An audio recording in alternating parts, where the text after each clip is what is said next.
ഹരിപ്പാട് സുബ്രഹ്മണ്യ സ്വാമി ക്ഷേത്രത്തിൽ നടന്ന തൈപ്പൂയത്തിൽ ആയിരങ്ങൾ കാവടിയാടി ക്ഷേത്രത്തിലെത്തി. മനം നിറയെ സുബ്രഹ്മണ്യ സ്വാമിയുടെ രൂപം നിറച്ച് തോളിൽ നിറദ്രവ്യങ്ങളുമായാണ് ഭക്തർ കാവടിയാടിയത്.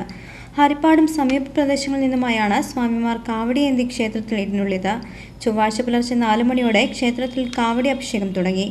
എണ്ണക്കാവടികളാണ് ആദ്യം ആടിയെത്തിയത്. തുടർന്ന് നെയ്യ്, പാല്, പനിനീർ, കരിക്ക്, തേൻ തുടങ്ങിയ ദ്രവ്യങ്ങൾ നിറച്ച കാവടികളാണ് പിന്നീടെത്തിയത്.